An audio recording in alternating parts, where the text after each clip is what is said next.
목소리로 같이 봉독합니다. 시작. 그런즉 너희가 어떻게 행할지를 자세히 주의하여 지혜 없는 자 같이 하지 말고 오직 지혜 있는 자 같이 하여 세월을 아끼라. 때가 악하니라. 그러므로 어리석은 자가 되지 말고 오직 주의 뜻이 무엇인가 이해하라. 차경근 목사님께서 시간을 사들이는 지혜라는 제목으로 말씀 전해 주시겠습니다.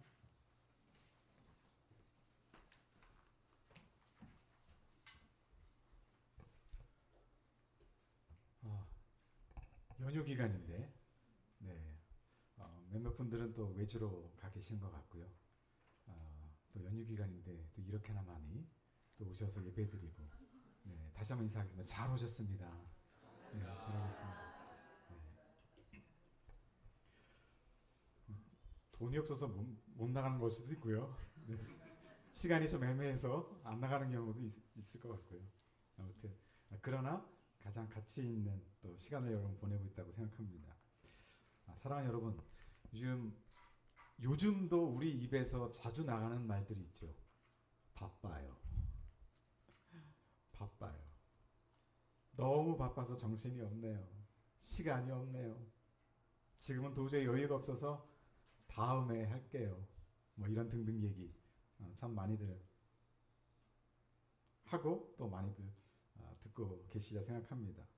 근데 이 말은요, 학교 숙제를 하는 학생들도, 그리고 야근을 하는 직장인들도, 은퇴를 하시고 여유가 있을 법한 어르신들도 동일하게 하고 있는 말입니다. 어린이도 바쁘고요. 연세 드신 어르신들도 바쁘다고 얘기를 합니다. 안 바쁜 분들이 없는 것 같아요. 근데 여러분 그거 아십니까? 인류의 역사상 우리의 이 바쁜 시간들, 수많은 노동력들을 대신해주는 첨단 기계들이 더 많이 개발됐음에도 불구하고 우리는 더 바빠지고 있는 이 아이러니한 세상. 네. 참 재미있죠. 여전히 우리 인류는 뭔가에 쫓기고 있습니다. 시간에 쫓기는 것 같습니다. 근데 여러분 생각해보면 참 이상하지 않습니까? 하나님께서 모든 사람들에게 똑같이 시간을 주셨어요.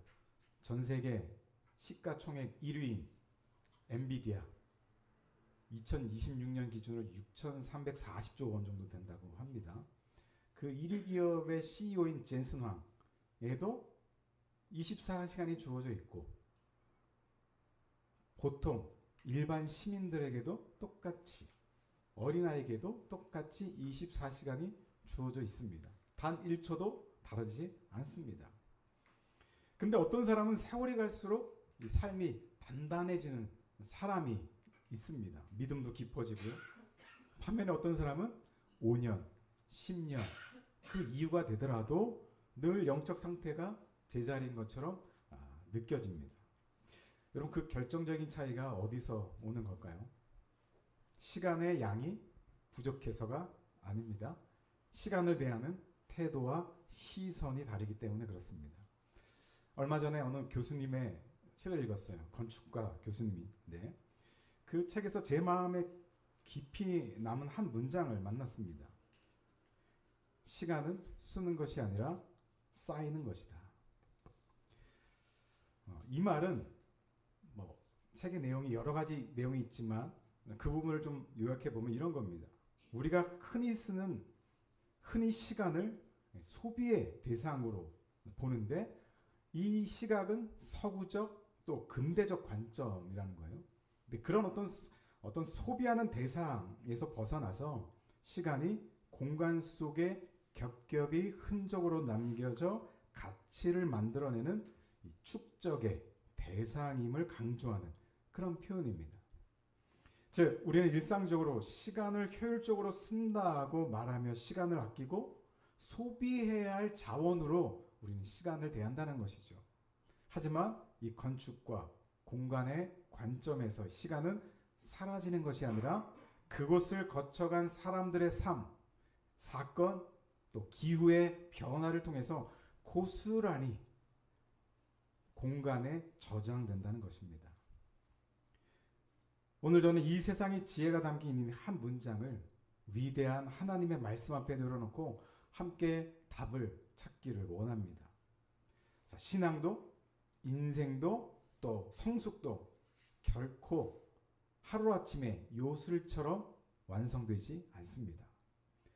우리가 하나님 앞에 쌓아올린 시간만이 우리를 진짜 다른 사람으로 변화시킵니다.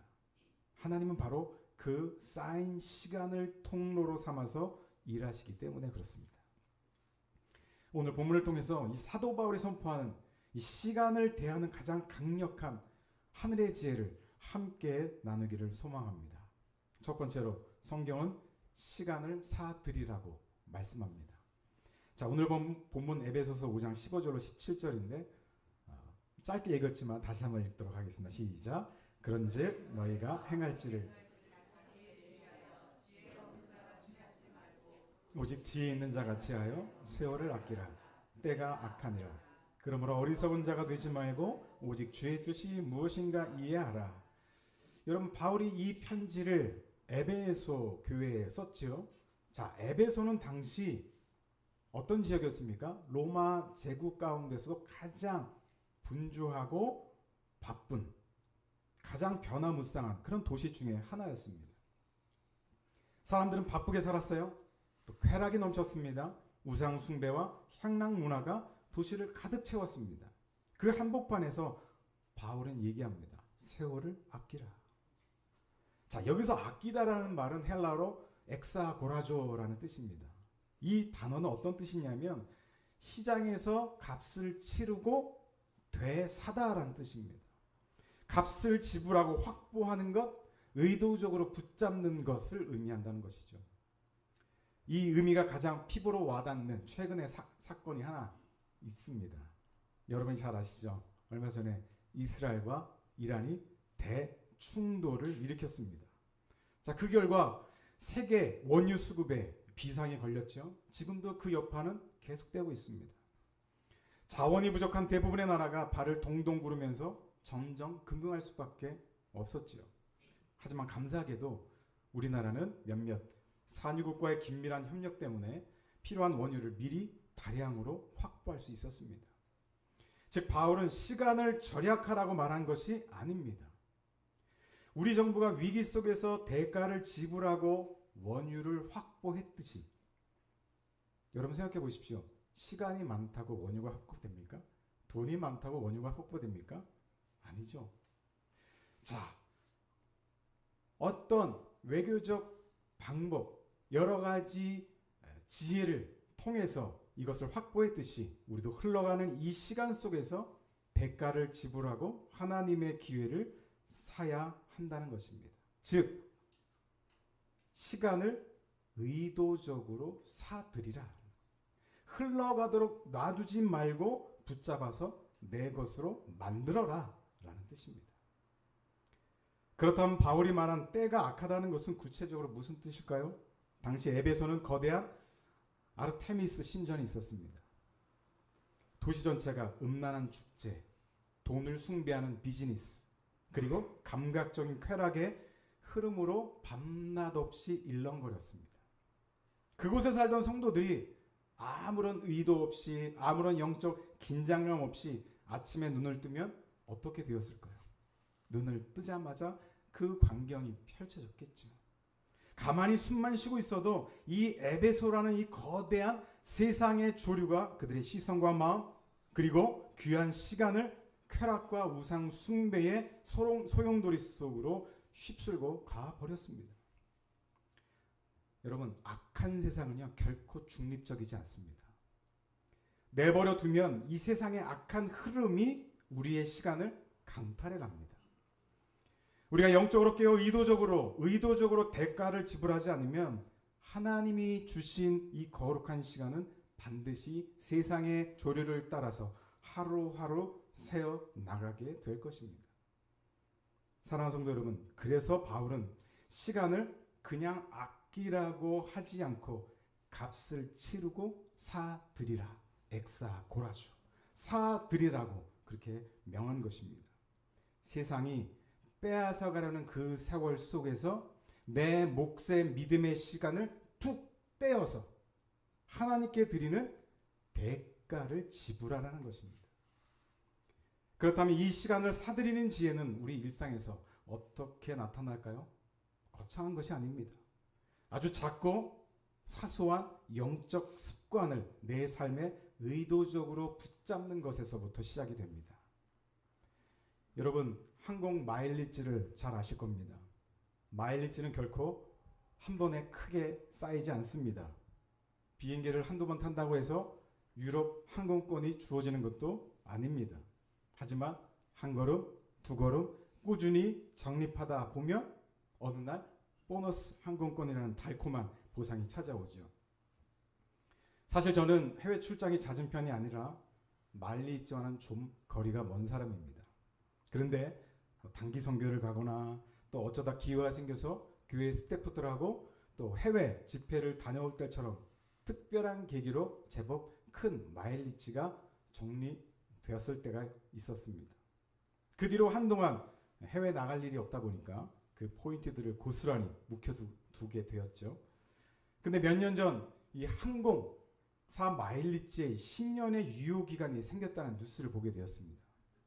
그대로 두면 애써 모은 포인트가 모두 소멸해 버리니 기한 내에 어떻게든 소비해야 하는 그런 상황이 온 것입니다.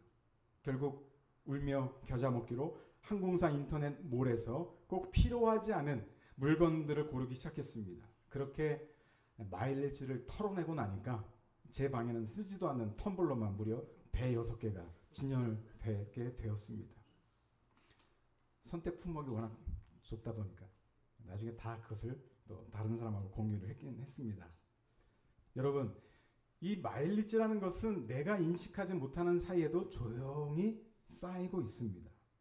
요즘은 포인트 적립 제도가 발달이 되어서 커피 한 잔을 먹어도 포인트가 적립이 됩니다. 몇 잔을 먹으면 한 잔이 또 무료로 주어지게 되고, 또 물건을 구매하거나 서비스를 이용할 때 현금처럼 또 사용할 수 있는 그런 포인트들이 쌓이게 됩니다. 그럴 때면 제법 솔솔한 기쁨을 누리기도 하죠.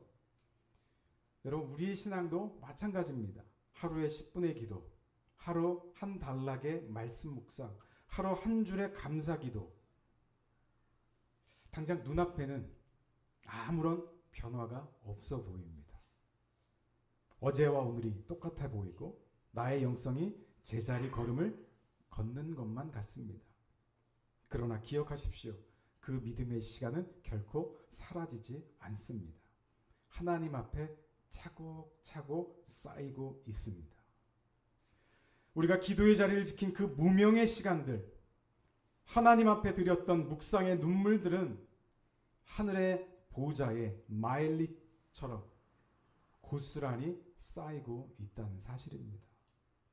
하나님은 단번의 화려한 열심보다 매일의 삶에서 묵묵히 쌓아 올린 이 누적된 충실함을 사용하십니다.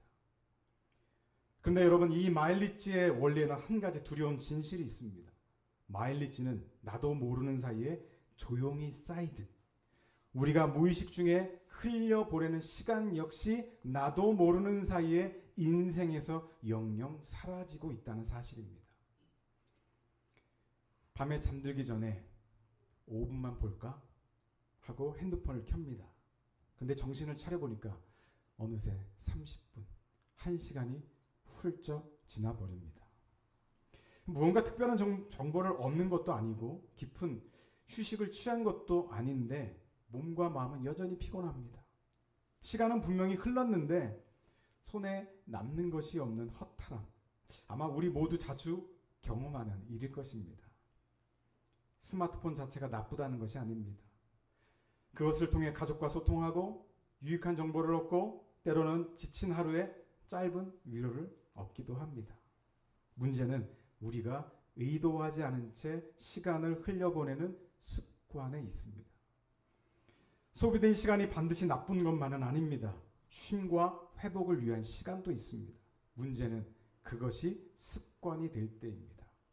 매일 밤, 매주, 매달 쌓이는 것 없이 시간이 흘러갑니다. 한 연구에 따르면 현대인은 하루 평균 4시간 이상을 스마트폰 화면 앞에 보낸다고 합니다. 그중 상당 부분이 의도 없이 흘러가는 것입니다. 1년이면 1460시간인데 이걸 날짜로 따지니까 약 61일입니다. 아무것도 하지 않고 2달 가까이를 스마트폰을 보고 있다라는 그런 결과치가 나오는 것이죠. 매일 아침 여러분의 통장에 정확히 86,400원이 입금된다고 한번 생각해 보시길 바랍니다. 단 조건이 있습니다. 밤 12시가 되면 단 1원도 남지 않고 다 소멸되어 버린다는 것입니다. 다음날 아침에 다시 새롭게 또 그 금액이 들어옵니다. 그렇다면 우리는 이 돈을 단 1원이라도 허투루 버리지 않기 위해 지혜롭게 사용처를 고민할 것입니다. 하나님은 매일 우리에게 86,400초, 즉 24시간이라는 이 공평한 시간을 선물로 입금해 주십니다. 그런데 우리는 이 소중한 자산을 가끔 아무런 목적 없이 무의식의 흐름 속에 그냥 흘려보내곤 합니다. 이것이 바로 바울이 경고한 세월을 아끼라는 말씀의 의미일 것입니다. 시대를 본받아 영적으로 잠드는 것이 아니라 깨어있으라는 그런 경고인 것이죠. 여러분, 시간은 빈 그릇과 같습니다. 내가 하나님의 은혜를 채우지 않으면 그 빈 곳에 세상의 헛된 잡음들이 그 자리를 순식간에 채워버립니다. 기도할 시간이 없다, 말씀 볼 여유가 없다는 그 말 뒤에 혹시 나의 무의식 속에 흘러가 버린 이 숨은 시간들이 있지는 않은지 돌아보기를 원합니다. 이제 흘러 떠내려가는 시간을 의식적으로 붙잡읍시다. 그리고 그 자리에 세상의 자극 대신 하나님의 말씀을 채우고 하나님의 임재를 쌓아가는 지혜로운 주의 자녀들이 되시기를 소망합니다. 둘째로, 하나님은 작은 시간을 통해 사람을 빚으십니다. 우리는 자주 이런 말을 하죠. 시간이 나면 기도하겠습니다. 여유가 생기면 말씀을 더 보겠습니다. 나중에 형편이 나아지면 하나님 일에 헌신하겠습니다. 근데 성경을 보면 하나님은 남는 시간을 거의 사용하지 않으십니다. 오히려 하나님은 아무도 주목하지 않는 작은 시간들 속에서 우리를 빚어 가십니다. 중국 동부 지방에 자라는 모소대나무 잘 아실 겁니다. 이 모소대나무는 농부가 씨앗을 뿌리고 4년 동안 정성껏 물과 거름을 주어도 싹이 거의 나지 않습니다. 싹이 나도 한 3cm 정도. 아주 미미하죠. 그래서 지나간 사람들이 야, 저거 죽은 거 아니야? 시간 낭비다라고 비웃을지 모르겠습니다. 하지만 5년째 되는 날부터 놀라운 일이 일어납니다. 하루에 무려 30cm씩 자라게 됩니다. 그리고 단 6주 만에 15m 이상 폭발적으로 자라나죠. 그래서 울창한 숲을 이루게 됩니다. 자, 알고 보니까 그 4년이라는 긴 시간 동안 대나무는 자라지 않는 것이 아니라 땅속으로 무엇을 내렸을까요? 뿌리를 깊이 있게 내렸습니다. 그리고 그렇게 대나무는 시간을 쌓고 있었던 것이죠. 다윗은 왕이 되기 전에 아무도 알아주지 않는 들판에서 양을 치는 긴 세월을 보냈습니다. 그 시간은 화려하지 않았습니다. 아버지도 형들도 그를 대수롭지 않게 여겼죠. 사무엘 선지자가 왔는데 이새는 다윗을 부르지도 않았습니다. 그러나 그 들판에서 무슨 일이 일어났습니까? 하나님을 노래하며 시편을 쌓았습니다. 사자와 곰을 상대하며 담대함을 쌓았습니다. 아무도 보지 않는 곳에서 하나님 앞에 서는 법을 배웠습니다. 골리앗 앞에 섰을 때 다윗에게 갑자기 믿음이 생겨서 골리앗을 이긴 것이 아닙니다. 들판에서 쌓인 시간이 위기의 순간에 인출이 된 것이죠. 여러분, 지금 여러분들의 들판은 어디입니까? 아무도 알아주지 않는 그 자리, 반복되는 일상의 그 자리, 하나님은 바로 그 자리에서 여러분을 빚고 계십니다. 모세는 애굽의 왕자로서 최고의 교육을 받았습니다. 그러나 하나님은 그를 바로 쓰지 않으셨습니다. 미디안 광야에서 40년을 보내게 하셨죠. 목자로 조용히 보이지 않는 곳에서. 왜입니까? 애굽의 능력으로는 출애굽의 사명을 감당할 수 없었기 때문입니다. 하나님은 40년의 광야를 통해서 모세를 다시 만드셨습니다. 인간적인 힘을 빼고 하나님의 능력만으로 서는 사람으로 빚으셨습니다. 광야의 시간이 낭비가 아니었습니다. 그 시간이 모세를 모세답게 만든 시간이었습니다. 구약의 다윗도 모세도 모두 그렇게 보이지 않는 자리에서 빚어졌습니다. 그렇다면 이 신구약 성경을 통해 통틀어서 이 쌓임의 시간을 가장 완벽하게 보여주신 분이 누구일까요? 바로 우리가 닮아야 할 삶의 이정표이신 예수 그리스도이십니다. 예수님 역시 인생의 혹독한 겨울을 견디며 가장 아름다운 소리를 내는 명기처럼 하나님의 때를 기다리며 밀도 있는 시간을 쌓으셨습니다. 셋째로 하나님은 시간의 밀도를 요구하십니다. 세계에서 가장 비싼 바이올린인 스트라디바리우스는 수십억 원을 호가합니다. 현대의 첨단 과학기술로도 그 시대의 울림을 재현하지 못한다고 하죠. 그래서 학자들이 그 비밀을 연구해 봤습니다. 첨단 과학을 동원해서 조사하고 연구했는데 뜻밖의 사실이 밝혀졌습니다. 그 바이올린이 만들어진 17세기 후반 유럽은 엄청난 소빙하기를 겪었습니다. 너무 추운 날씨 때문에 나무들이 자라지 못해 나이테가 아주 촘촘하고 단단하게 붙어서 자랐던 것입니다.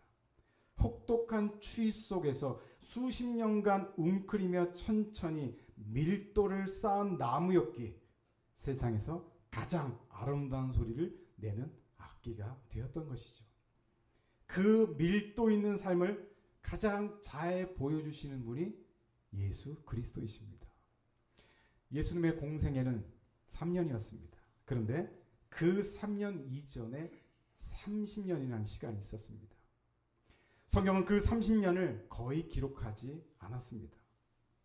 세상에서 가장 중요한 분의 삶에서 30년이 단 몇 줄로 기록되고 있습니다. 왜일까요? 그 시간은 특별한 사건이 없었기 때문입니다. 나사렛의 조용한 일상, 목수의 아들로 사랑하는 평범한 날들이었습니다. 그런데 누가복음은 그 시간을 이렇게 요약합니다. 누가복음 2장 52절입니다. 시작. 예수는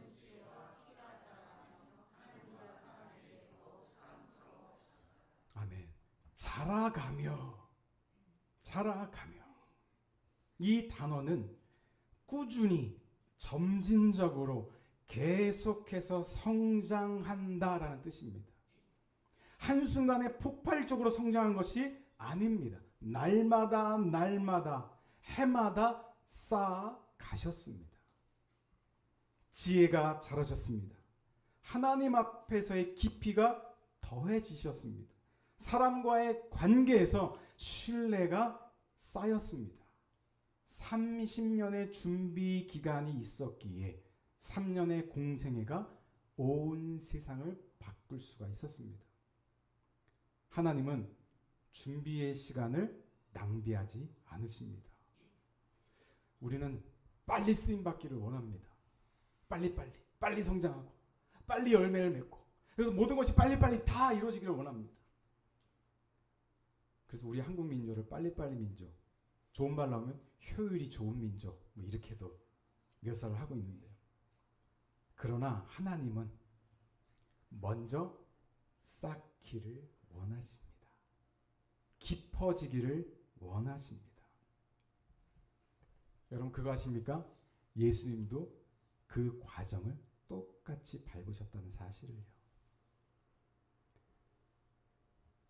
지금까지 살펴본 말씀을 바탕으로 시간을 쌓는 신앙이 우리에게 가르쳐주는 세 가지 진리를 나누고 싶습니다.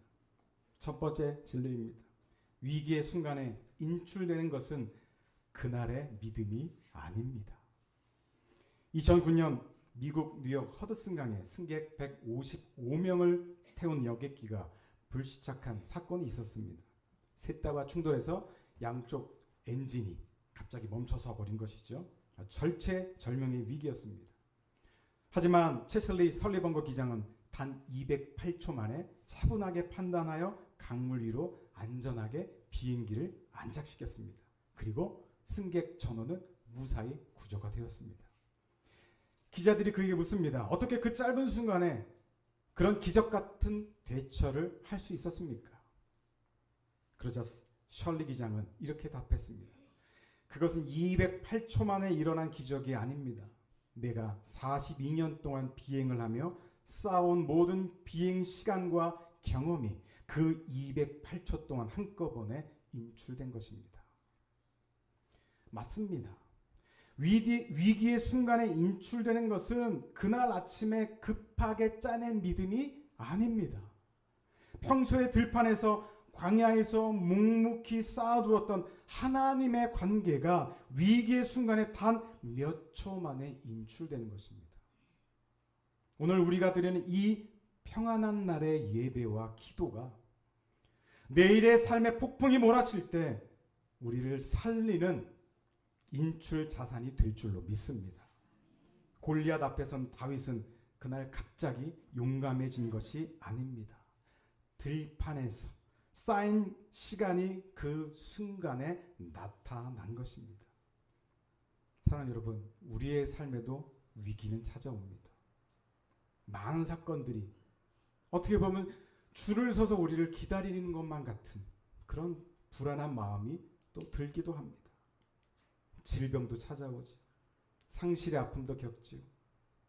실패, 관계의 단절, 그 순간에 우리를 붙드는 것은 그날의 감정이 아니라 그동안 쌓아온 시간의 신앙입니다.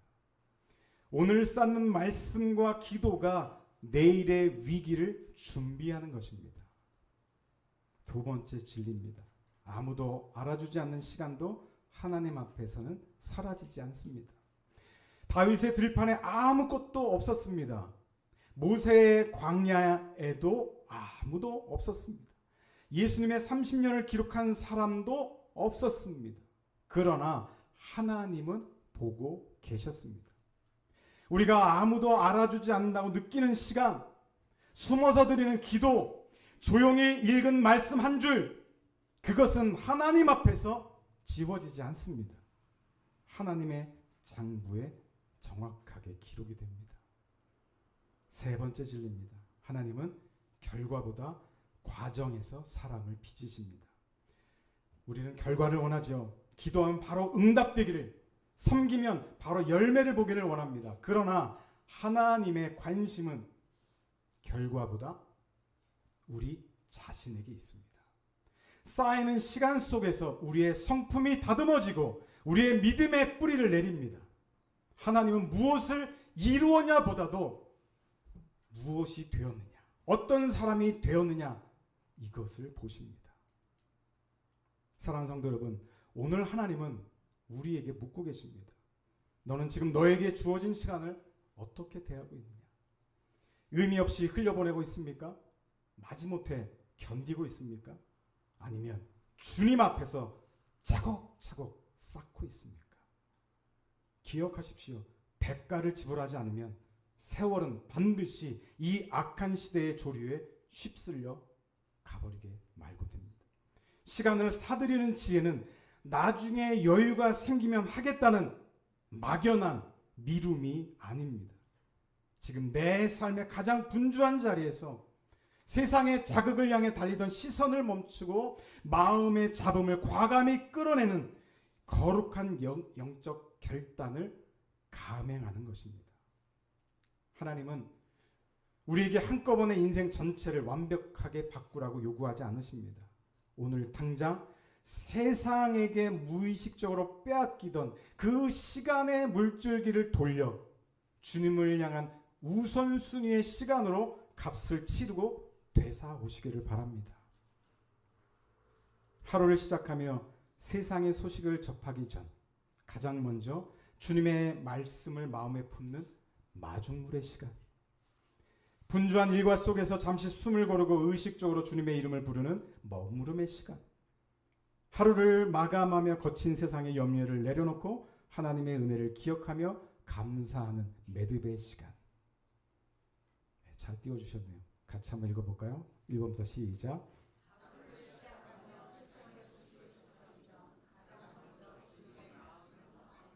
마중물의 시간,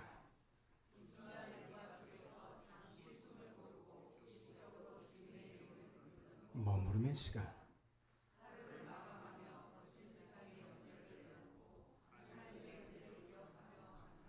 매듭의 시간. 처음에는 아무 일도 일어나지 않는 것처럼 보일 것입니다. 어제와 오늘이 똑같고 나의 영성은 여전히 제자리 걸음인 것처럼 느껴질지도 모르겠습니다. 그러나 결코 여러분 속지 마시기 바랍니다. 우리가 대가를 지불하고 사들인 그 신실한 순간들은 단 1초도 허무하게 사라지지 않습니다. 마치 땅 속에서 보이지 않게 뿌리를 내린 모소 대나무처럼 하늘 보좌의 거룩한 영적 자산으로 고스란히 쌓이고 있습니다. 그리고 반드시 그날이 옵니다. 내 힘으로 감당할 수 없는 삶의 폭풍이 불어닥칠 때, 질병과 상실과 영적 위기가 우리를 흔들 때 하나님께서 말씀하실 것입니다. 이제 내가 들판과 광야에서 묵묵히 쌓아두었던 그 믿음을 꺼내 쓸 때가 되었다. 그때 우리는 비로소 보게 될 것입니다.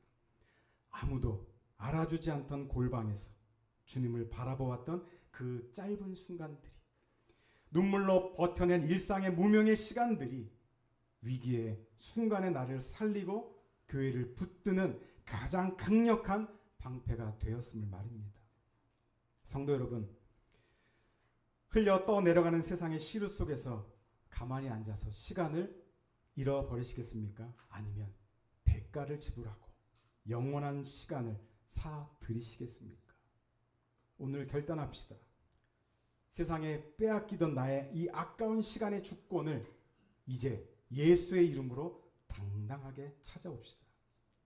들판에서, 광야에서, 매일의 일상에서 묵묵히 하나님과의 깊이를 쌓아 올림으로 결정적인 순간에 하나님의 일하심을 경험하는 지혜롭고 능력 있는 그런 성도들이 되시기를 바랍니다. 사드린 만큼 그것은 나의 것이 되고 그것을 통해서 하나님의 역사는 이루어지게 됩니다. 이 귀한 지혜가 있기를 다시 한번 주님의 이름으로 축원드립니다.